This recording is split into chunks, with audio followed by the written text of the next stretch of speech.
Welcome back to episode 25 of Following Noadon, a Stormlight podcast. We've been doing this for 25 weeks, gentlemen. We are going through chapters 6 through 8. How we feeling? Awesome. I was feeling good till I started reading the chapters, and then, I will play a clip from 2 weeks ago. Oh no. Now, I'm excited to get to that, if we get to that. Who knows? Maybe Shalon and Jasna sink in the ocean, don't even make it, but I'm excited. all right, we can wrap it up there. Eliot, were exactly right. We didn't quite get to the Shattered Plains. We kind of sunk. Any thoughts on that perfect prediction before we jump into this one? That did not even enter my mind that was going to happen. Like I totally thought that the drama was going to come after we got to the Shattered Plains. It didn't even occur to me that they were going to have some kind of catastrophe along the way. And then, like 3 chapters after, I just say that jokingly, and they sunk.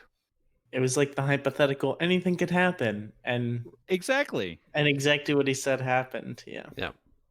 What can I say? I'm just too good at this prediction thing. Even when I'm not trying, I just spot on. It's just natural. It's just a natural thing. All right. Can I have 2 words to describe chapters 6, 7, and 8? We'll start with Paul. You certainly can. For chapters 6, 7, and 8, my 2 words are fear and persuasion. Fear, persuasion. Eliot, do you have 2 words? Mine are rather similar. Illumination and illusions. Illumination, illusion, fear, and persuasion. Correct? Is that correct? Mm-hmm. Yep. All right, let's discuss those.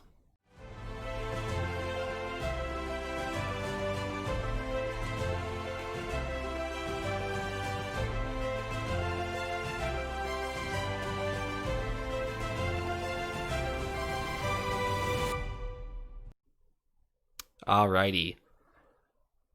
I'll let you guys talk about your words here in a second. However, something moderately related that I wanted to bring up. I got mail. And I can show you this because it comes at a perfect time for our podcast, because if it wasn't, it would be spoilers.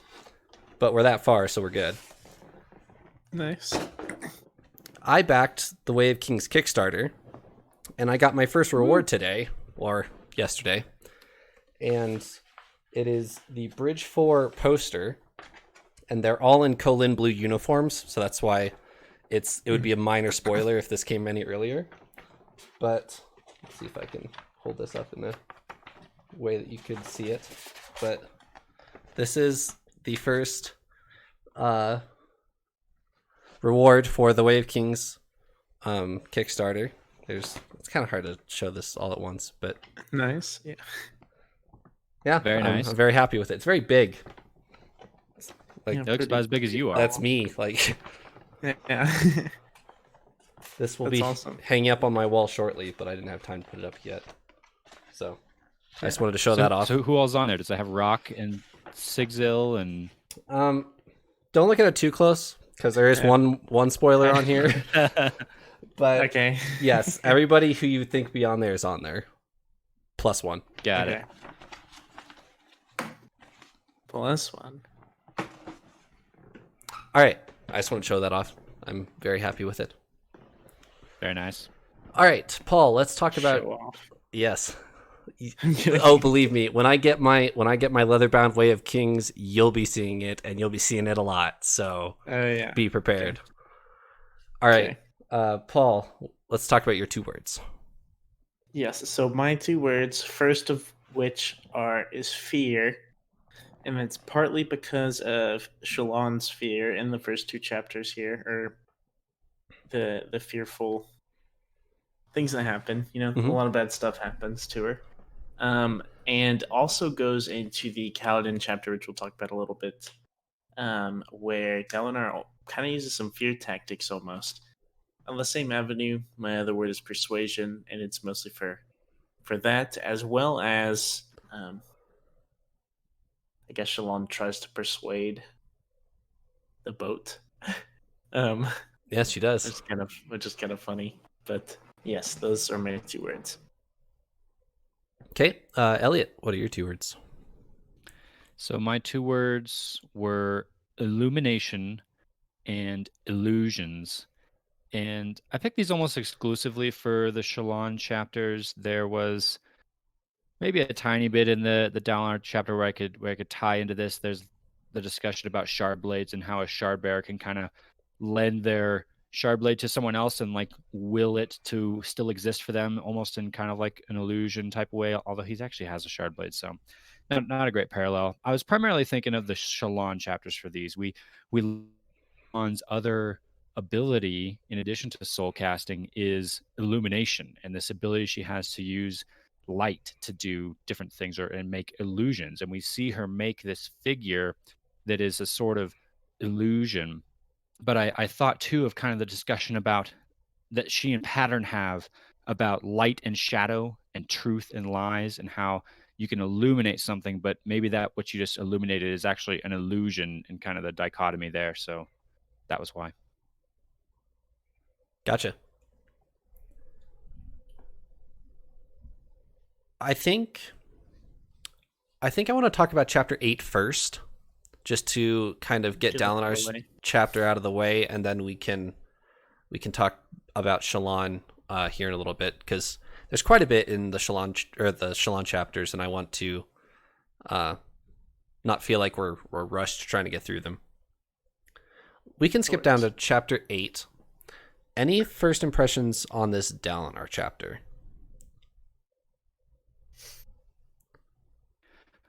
A whole lot of notes, honestly, in this chapter. I mean, there were a few things of note. I think there was the bit about the shard blade that I mentioned, a few things about Dalinar and his relationship with the other high princes. We meet another one of the high princes, Aladar.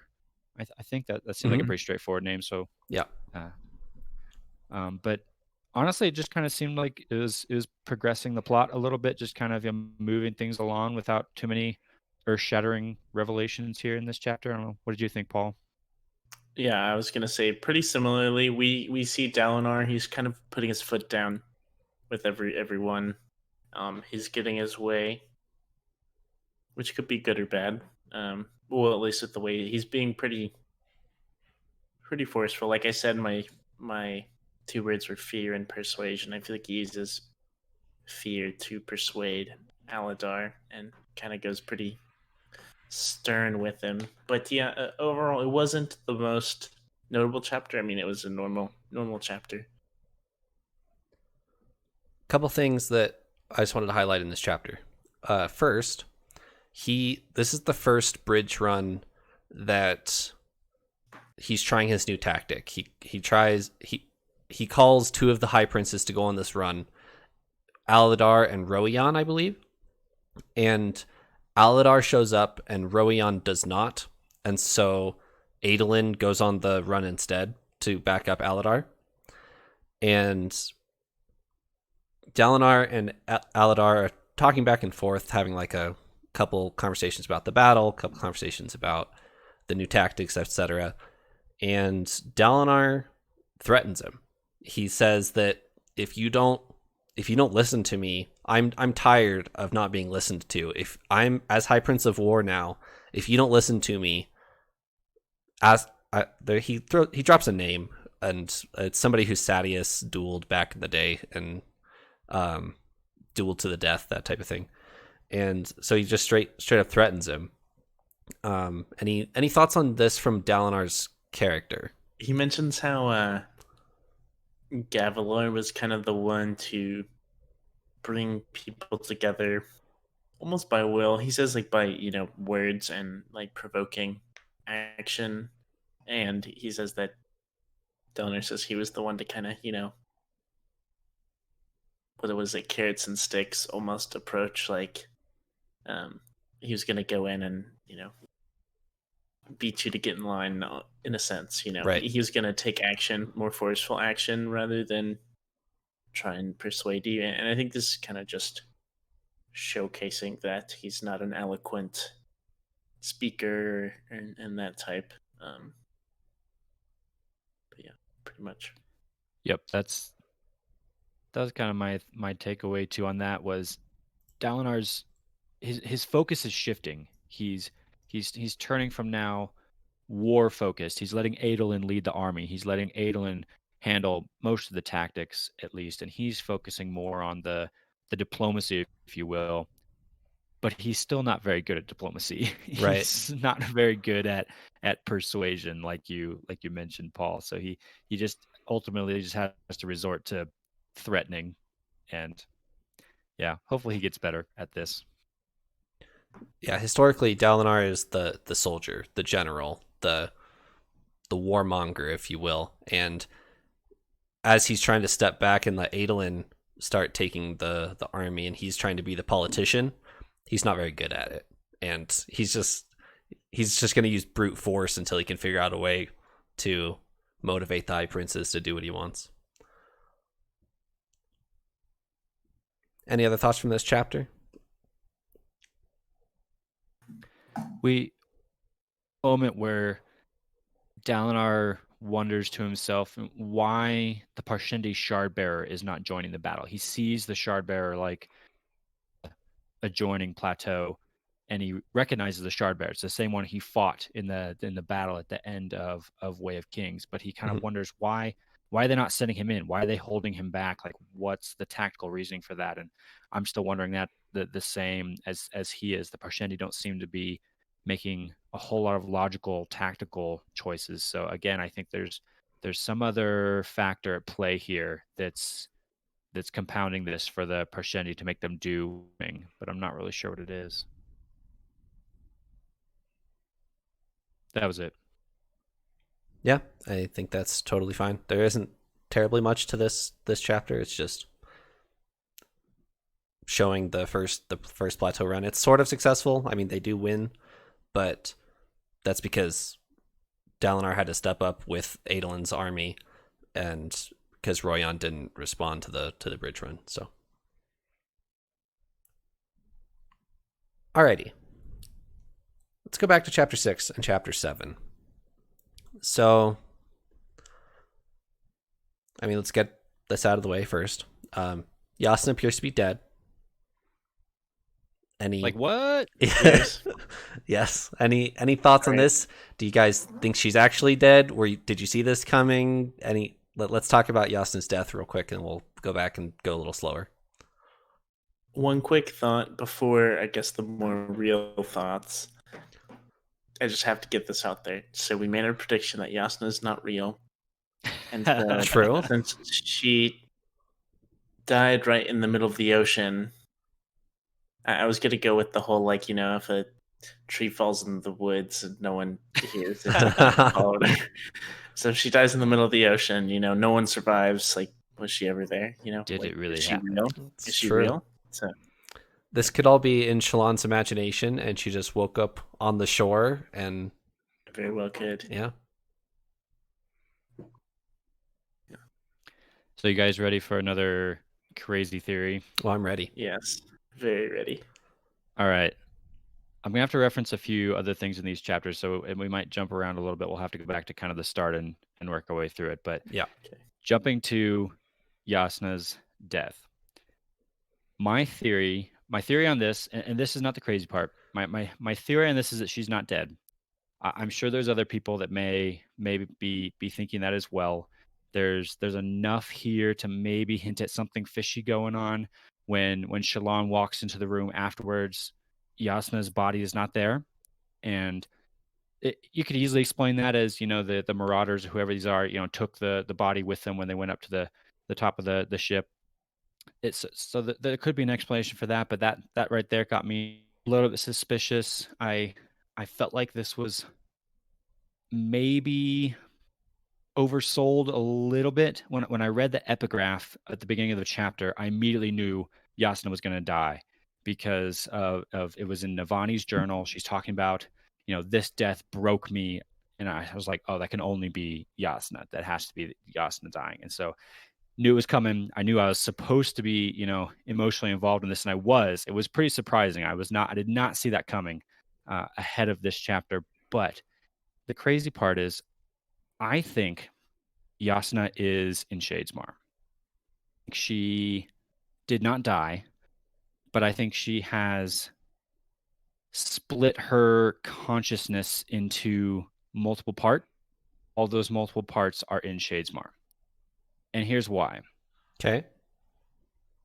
When Shalon goes into that room and she goes into Shadesmar, she notices, I think this is the first time we're learning this, that like the minds of other people show up as like these dim lights in Shadesmar. Mm-hmm. So she can see that like I'll call them pirates or whoever they are up on the deck. She can see them. She can see the sailors and kind of get an understanding of what she knows is what she sees is going on.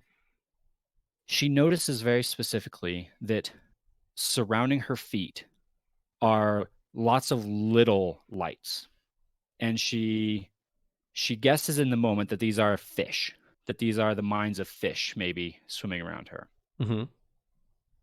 I wonder if those were not fish, but somehow like the little bits of Jasna's mind, and somehow she, like in the moment of dying, was able to like retreat her consciousness into Shadesmar, perhaps like breaking into a lot of pieces in so doing that. So I think that her body might be dead here, but perhaps her mind is still exists. Maybe there's a chance here that she could like come back later on as, I don't know, in Shadesmar, or Shalon can maybe encounter her later on in Shadesmar, something like that. It seems crazy, but as I was reading through it, I kind of was like, I wonder. Maybe she'll become a Spren. Or yeah, Be something with exactly the like that actually is what I'm thinking. wise Is did Spren. she? Like Yeah, unironically, yeah. yeah. Sort of Did she? laughed, so I had to clarify. I didn't laugh. I sounded good. smiled. There's the difference. Yeah. Yeah. Okay. So a lot of words there, but this is my new crazy theory. Okay. Paul, Okay. do you think Jasna is dead? I was gonna say I did want to chime in. So I do think she's dead. However, if she is alive, I think I bet I could guess how she would come back or when she would come back. I think whenever this is actually, maybe I don't. Never mind. It'd have to be some like, Shalon like gets to the Shattered Plains. They're like, "Who are you?" And then Yasna shows up, and she's like, "She's Shalon," like, and like sticks it out for her or something. Is there whenever Right. Shalon really needs like Yasna, like kind of she comes back?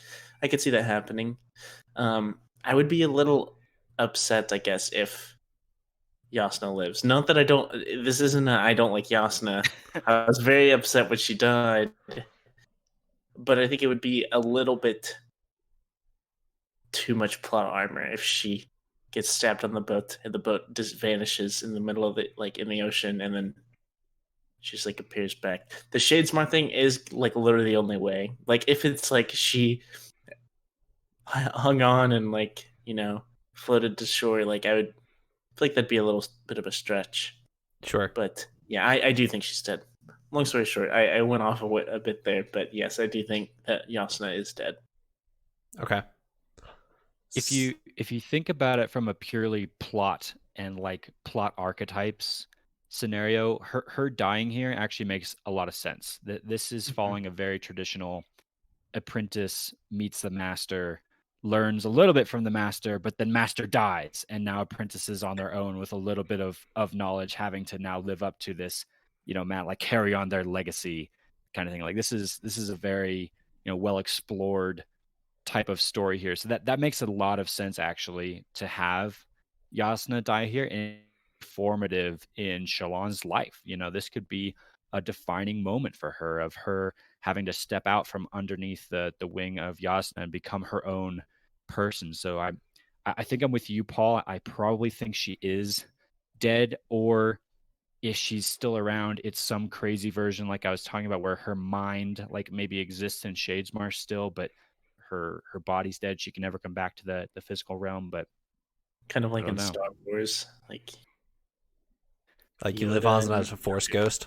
Yeah. She's a forest ghost. She's a Totally. She's a spren ghost. Yeah, Spren Shadesmar ghost. Yeah. Elliot, you're talking about like as far as plot goes, it makes sense that she dies here. And you're right, because we just had 3 or 4 chapters actually, of Jasna actually answering questions. We had a lot of Knights Radiant dump of information. Yep. And Shalon's, and I'll get back to this in a second, but Shalon has been set up with Adolin via Jasna. So she has kind of passed the torch to Shalon as setting her up for success, and then she dies. So I understand why you wouldn't think she would be dead here, and I also do understand why you would think she would be dead here. So there's that. I gotta say, I actually did not see this coming until I read the epigraph of the chapter like ahead of time. I wasn't thinking or preparing myself for having to lose Jasna. I thought we were going to get to the Shattered Plains, see a lot more, politics and that kind of stuff first, and then we might, lose a character. But thinking back on this, I probably should have seen this coming for 2 reasons. One, we didn't lose anybody in Wave Kings. No major characters anyway. We lost a few kind of minor characters, but as far as major characters, nobody died. So we were probably. Go ahead, Paul. Saddest. I was just saying Dunny. Dunny was the saddest one. Yeah, that was my saddest one for sure.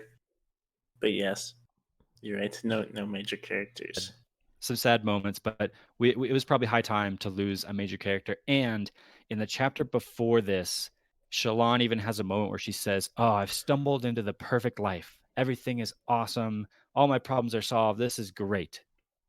That should have been one, that something bad is about to happen right now. And I didn't see it coming. Isn't it like to say, I think, isn't it like the next sentence where Shalon is thinking, wow, what a great life, and then she falls asleep, and then she wakes up to smoke and fire and, people banging on her door? Or is it the chapter previous to that? I thought that was when all that was happening. I'd have to go back and look. I'm not sure. I think the perfect life bit's in the middle, but I don't remember. Maybe it is. Paul, do you want to say something? Yes, well, on the topic of Jasna dying, I guess. So, like, in that moment, I really thought I was going to have a bigger prediction come true. Well, kind of, I think, joint with Eliot, right? We were saying that Shalon's going to be forced to use her shard blade. Yeah. And it was so, like, when I was reading that, I was so ready for it. It was so, like, pointing to it with a pattern. Yep. By the way, pattern is very funny in the audiobook. The voice, at least, that I forget her name, Kate Redding. Yes. All right, let's go. Like Kate Redding uses for pattern is actually pretty funny. But yes, he keeps saying. Oh, also, that was something I wanted to bring up. That was a big question of mine. That I guess pattern knows Shalon has a shard blade. I don't know how. I mean, he's his friend, so didn't think about it too much. But that was kind of wild. Anyways, I really thought Shalon was gonna like pull it out there. She kind of like didn't out of fear, right? And I was ready for it. I was really excited for that little prediction to come true. I thought it was gonna happen. Talking about the shard blade real quick, as far as we know, Shalon hasn't summoned the shard blade in years. Like we haven't seen her summon it. She's obviously scarred. She doesn't want to summon it, to the point where there's 3 marauders outside her door killing Jasna, and she still doesn't summon the blade. Like she still refuses to summon it. So how long has Pattern been with her to know that she has a shard blade? She doesn't mention it to anybody. She doesn't summon it at all. So how does Pattern know that she's a shard blade? How long has he been with her? I just was under the assumption that he would know who has a shard blade, who doesn't. Like, not he's been with. I didn't actually think of that as a possibility, but that's kind of wild. If Pattern has been around all those years, to know.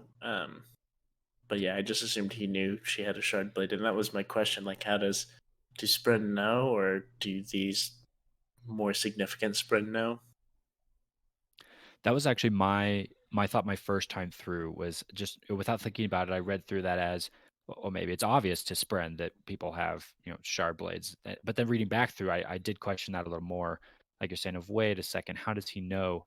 But we got hints in the previous chapter as well. So all that happens in chapter 7, but in 6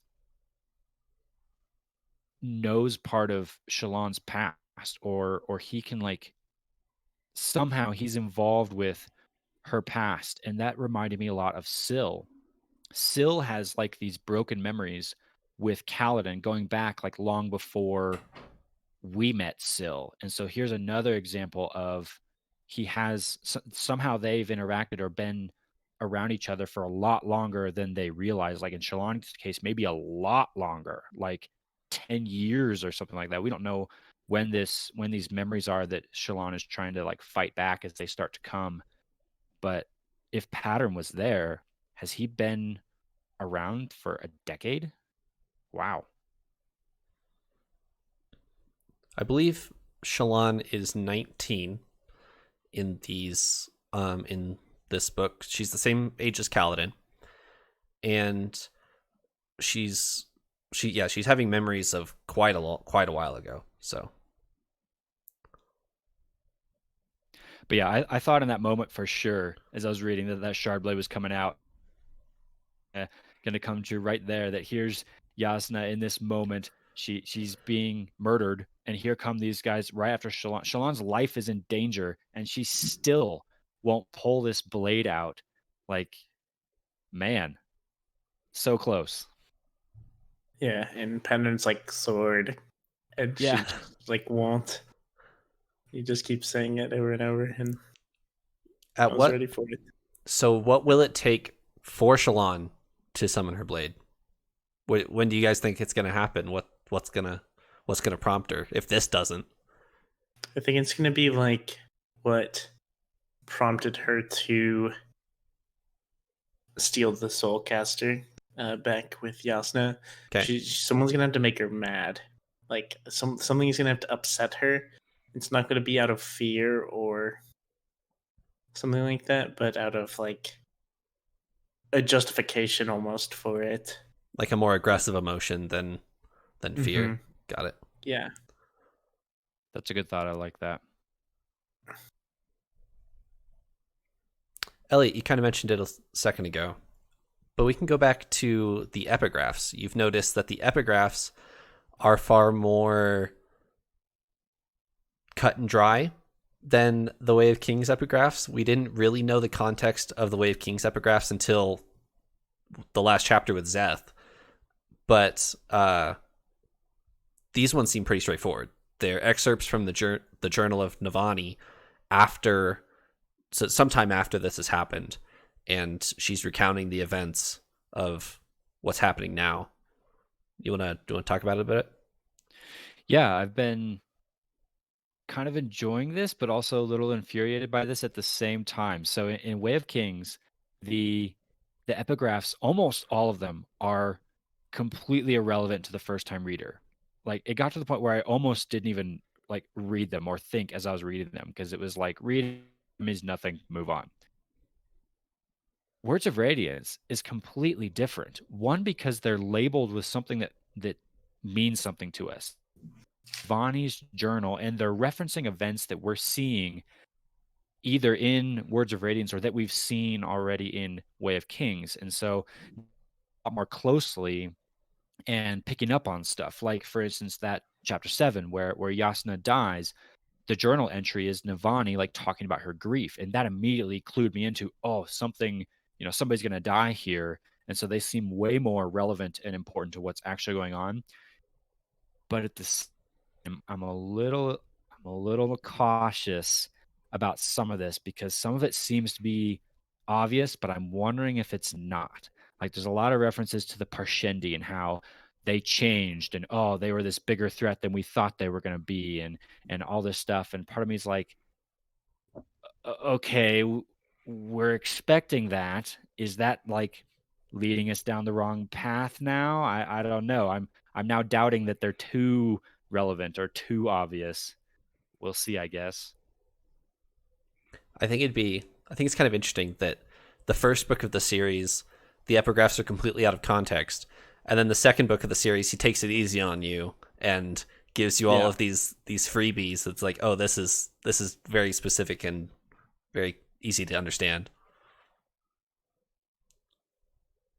I think I've still been in the mindset from the Way of Kings of like, oh, it's some random quotes, so I haven't actually listened to them very carefully. So I'll do that a little more going forward. I definitely did catch on to that since it said it was from the Journal of Navani Kholin. All right, we've jumped around quite a bit. Do we need to go back and maybe kind of step through some of this stuff in chapter 6? Yeah, let's do it. There's a couple specific details in chapter 6 that I'd like to highlight.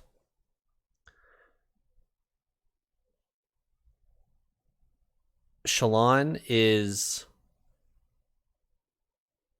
and we've seen this before, but Shalon is deliberately pushing away memories. When Pattern brings them up, and she starts to summon this illusion of like a plant or something. And what's the sailor's name? I don't remember. Yalb. Yeah, Yalb. Yalb walks over and is like, yo, what was that? What are we looking at here? Because like there's a little glowy plant in front of her, and then like she like dismisses it. But Yalb, as Shalon is talking to Pattern and these memories are coming up, she's deliberately pushing them away, and we've seen her do this before. So first of all, any thoughts on deliberately not thinking about your past and what that could do to a person? Well, clearly, I think you might have said it there, Trevor. Clearly, she's suppressing these memories that she has. She's got something dark in her past. We've known this for a while now. We know that her father's dead, and at the end of Way of Kings, she admitted that she killed her father. Although I'm a little unsure now if maybe that I'm confused as to whether it's just Shalon thinks she's responsible for the death of her father, or literally at my hand I killed my father kind of thing. So unsure there, but clearly at least probably more than one event or past now is something that she's really terrified of, and is fighting really hard not to remember them. I'm trying to, oh yeah. So in chapter 7, there's even a moment where she's like cowering in fear because of the men that are outside her room, like trying to barge in and kill her. And she says, this is terrifying, but nothing could compare to what she had to do the night her father died.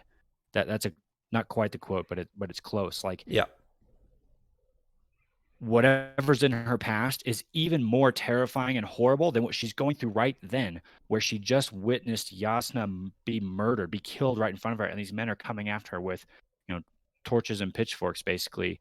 Whatever's in her past has to be terrifying. Yeah.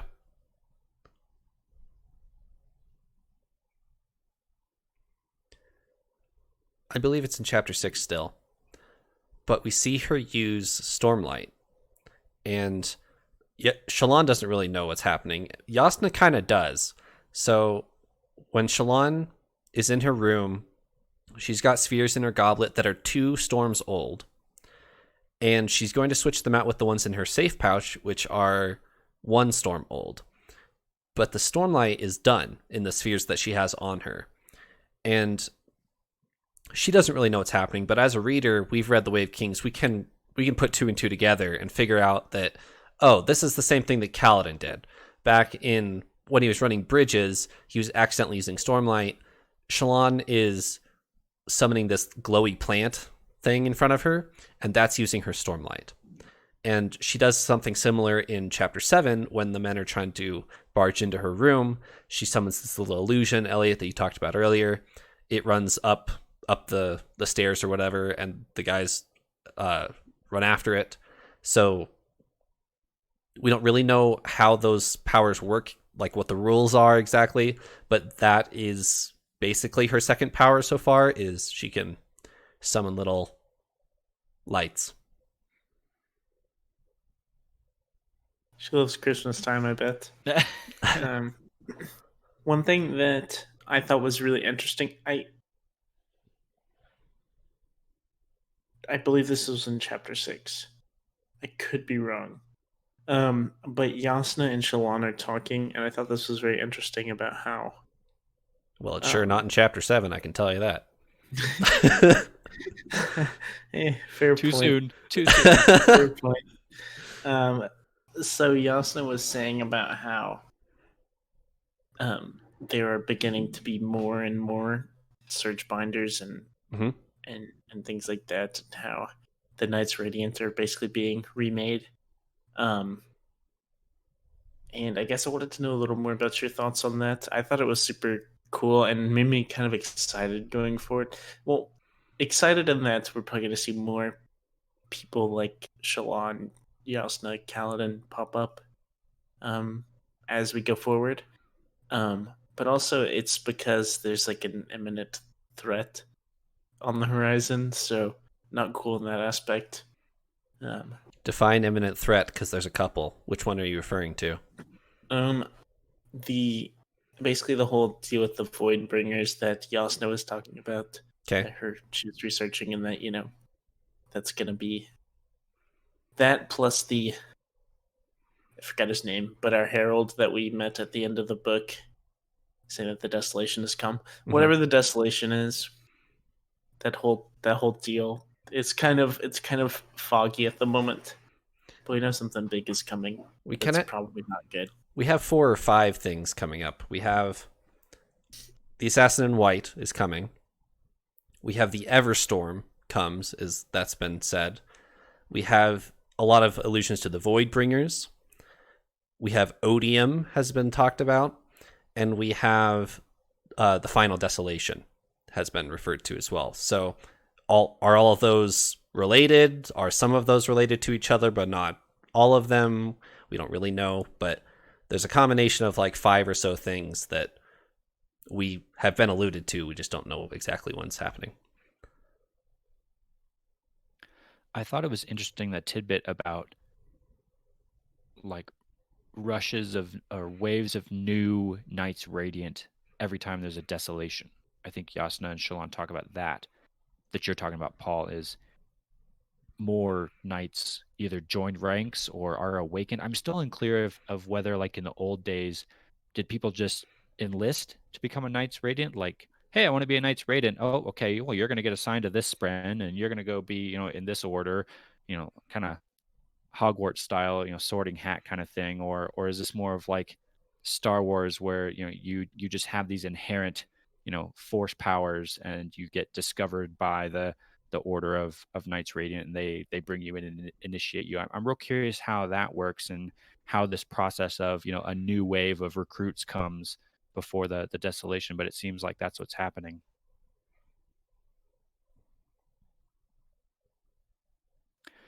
I noted as well, as Shalon and Jasna are talking, I read through this section a lot closer on the second time, because I realized this is potentially the last little bit of wisdom we're going to get from Jasna ever, potentially. Yep. We'll see, but she talks about Urithiru and the Shattered Plains, and how somehow they're connected. And it's all kind of vague and not really laid out in detail there, but somehow she talks about there's a path, and somehow perhaps there's some hidden lore or something in the Shattered Plains, and that doesn't seem to make any sense to me right now. The Shattered Plains seems like a pretty desolate wasteland kind of place, basically, that's been destroyed by the high storms and all these chasms and fiends and whatnot. How can there be like a city or something hidden there? But it sounds like that's what Jasna thought, at least. So maybe Shalon's going to carry on that seeking for that information, perhaps. One last Stop looking at me, Paul. looking for clues over there. Nope. Paul's deliberately looking for clues. He's staring at me. Just drinking some water. Yep. The last thing I had from chapter 6 was Words of Radiance. We learn what the title of the book is referring to, which, interestingly, is another in-universe book of the same name. So that starts an interesting trend for me. I really like it. I think that's really awesome. Just like in general. Yeah. I love in the first book. I loved how we're reading The Way of Kings and we're finding out about Dalinar, who is going by the Way of Kings book, like in the book, you know. And here, I thought that was really cool. That that reveal of, oh, you should read this. It's Words of Radiance. And stuff, and I really liked that. I assume that's going to be a recurring trend. Where next book. I was going to bring that up. So, do you guys remember from The Way of Kings what Oathbringer is? It's Dalinar's sword. It is Dalinar's sword. Well, now Sadie's sword, but yes. Yes. Yes. So does that? Do you still think that's going to be recurring? That it's going to be a book specifically, or do you think it'll be something else?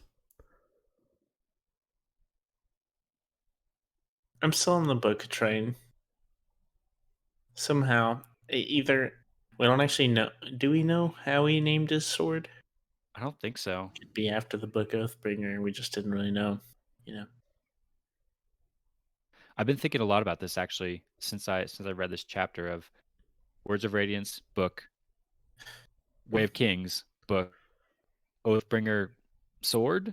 Like it could be. It might not continue that trend because I'm also thinking. So we won't get to the book for a long time. But Rhythm of War, the newest one, I don't imagine there being a book called Rhythm of War.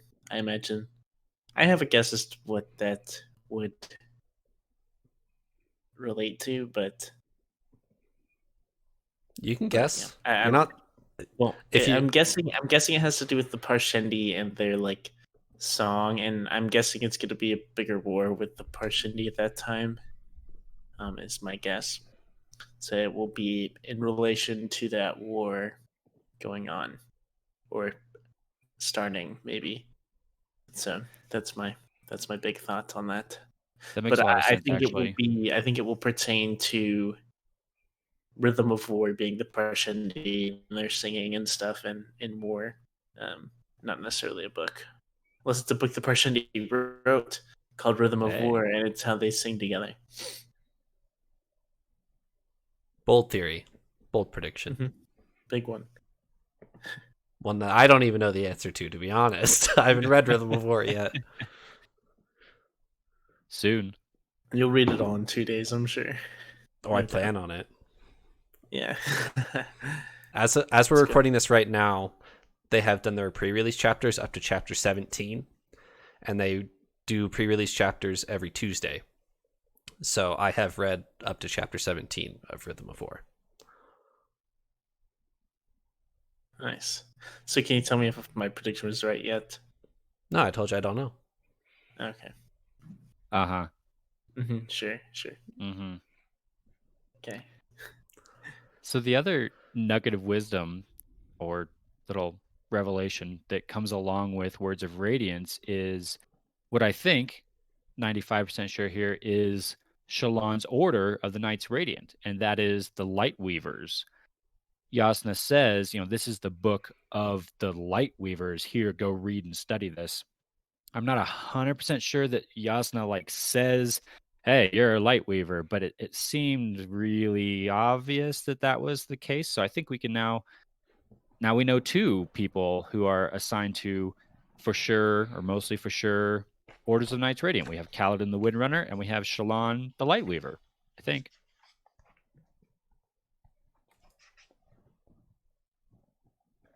I was looking in my Way of Kings book to see if it actually spells this out. Do you guys have any idea what this is? or have you just seen this? Is that all the different like gems for each, or like symbol for each Elliot, have you seen this order?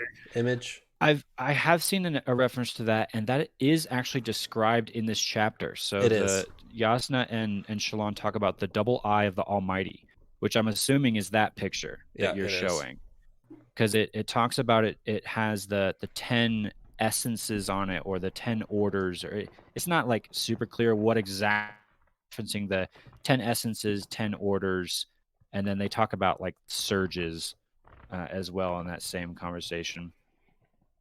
Because Which, by the way, go ahead. that little diagram thing, that picture, is in the 10-year anniversary edition.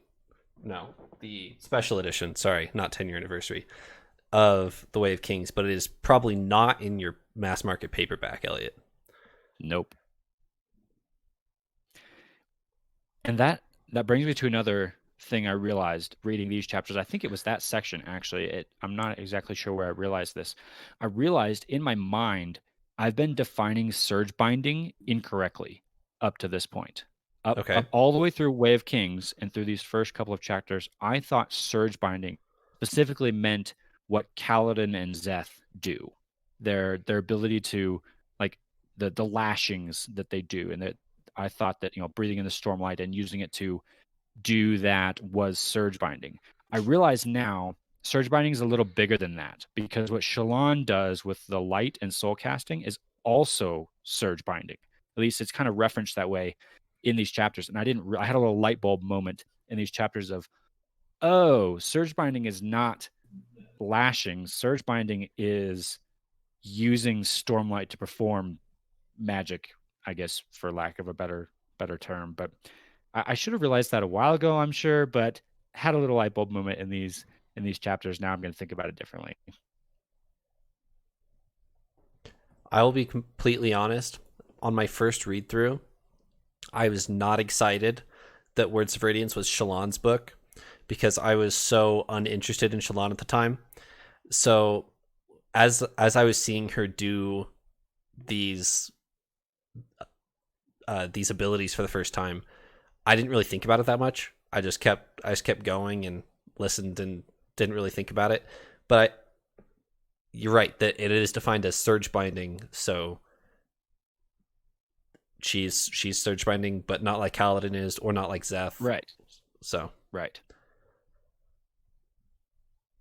I'm really excited for this one because it's a little more abstract of like what can she do with it. Like the illusion thing was super cool, and it seems like there's a ton of possibility with that. So I'm actually super excited to see what Shalon will do with her light weaving powers. Yeah, same. In chapter 7, when Shalon is trying to save some of the sailors above her, she jumps into Shadesmar, but Pattern does not ask her for a truth. He lets her go to Shadesmar without a truth. So we have some new rules here of sometimes when you go to Shadesmar deliberately, you need a truth. Sometimes you don't, because you've already, quote, given enough. So any thoughts on this, on what these new rules are? If there are any rules, if Pattern just makes it up as he goes? I assume Pattern kind of made it happen, because doesn't he say, "I will intercede"? For the ship, for the ship, yeah. Oh, okay. That's what I was thinking, because she's like all stressed out and won't summon her sword, and he's like, "I will intercede," and so they go. And so I just assumed it was him. He can pull her to Shadesmar, was my assumption, but she couldn't go there on her own unless she like said a truth or a lie. I too am really confused by this, because we saw Jasna go to Shadesmar prologue, and she didn't have to like share a truth either. So obviously she wasn't following those same rules to travel to Shadesmar and do her version of soul casting. But I'd assumed that Shalon still was going to have to, that she still had to follow that rule with her Lyspren, her cryptic. But I was really confused when that was not the case here. When, like you said, Trevor, Pattern says you have given enough, and takes her. And now I'm really confused. What is the rule? What is the requirement to go to Shadesmar? I could not figure it out from this chapter. Brandon Sanderson, in one of his lectures on intro to fictional writing, it's his freshman BYU class. He talks about soft magic systems and hard magic systems, and I've brought this up on the podcast before. That in the Lord of the Rings, there's both. There's Gandalf, who has these strange, shady magic that nobody really knows the rules of it. Sometimes he uses magic, sometimes he doesn't. And then you have the One Ring, which has clear, specific rules. It will turn you invisible, but it also will corrupt your mind, and it will bring the ring wraiths close to you. That's the rules of the ring. So here, we assume that it's some sort of hard magic system. We just don't know the rules. So Kaladin's search binding, and all search binding we've seen so far, has specific limitations, has specific rules on how to use it, what it can do, that type of thing. We just don't know the rules yet for Shalon's. The one rule that does seem consistent so far across the board is Stormlight. It seems like every time they use magic, again, for lack of a better term here, magic, they spend Stormlight. And Shalon does this too. And her, the spheres in her bag mysteriously lose their light. But here, in this moment too, it's also described as all the spheres that are like rolling around on the deck. She breathes the Stormlight in from those. And so that does seem to be the one consistent rule here is you got to spend some Stormlight to do magical stuff. The question, how do you do this stuff? And we've learned a lot about how Kaladin and Szeth do their stuff. Not so sure about Shalon yet. I remember thinking on my very first read of The Way of Kings, I thought about the weeping. So if you remember, the way that Brandon Sanderson has set up this world, it's 1,000-day year, basically. And at the end of the year, there's a 2-week period with no high storms. So at some point, they are going to run out of Stormlight because there will be no high storms during the year. So there's an interesting limitation for our Knights Radiant who now require Stormlight. So I remember thinking that would be a plot device in The Way of Kings, that they would get to like the weeping and Kaladin couldn't use a surge binding. Didn't happen. But I remember thinking that would be a cool limitation for your magic. Yeah, certainly. Be a good time for the Voidbringers to show up and invade. Stop looking at me, Paul. Every time Eliot says something fishy, Paul's eyes weren't straight to my camera. Instantly, I am guilty. Guilty as charged. Yeah. All right. Any closing thoughts on this episode? I think we've covered it fairly well. These were really exciting. I have to say I was not at all expecting Jasna to die. And I thought it was like a really good story moment just because I feel like we haven't had anyone major die, and I felt like it was pretty fitting, even though I was honestly sad and a little confused. But we'll get through that. Just to iron it out going forward, Paul, you do think she's dead? Mm-hmm. Eliot, yes or no? I guess I'll quantify it as I think she's not dead in the sense that I think her mind is in Shadesmar. Her body may be dead, but I think her mind is in Shadesmar, and Shalon saw some of it as she was there. Okay. For the record, on my first read through, I didn't think she was dead. I thought this was way too easy of a cop-out death, that Jasna did have too much plot armor for this, and I thought she would come back. All right, we can end it there unless you guys have anything else. Things are happening. I don't think we had nearly as momentous of events in the first half, probably, of Way of Kings, and here we are in chapter 7, and we've had a pretty earth-shattering moment. So things are moving. This is one of our shortest episodes in a while too, and No big deal. Jasna died. Yeah, Jasna died. Moving on. Yeah. Right. Next episode. Next chapter. But yeah, big stuff already. I'm excited for what's next. Crazy. Yeah, me too. This is also just the beginning of the book. And Jasna a major character has seemingly died, which is pretty brutal, in all honesty. So, Alrighty. Well, let's keep reading and we will reconvene next week. Thanks for joining me, Paul and Eliot. Until we meet again. ditto.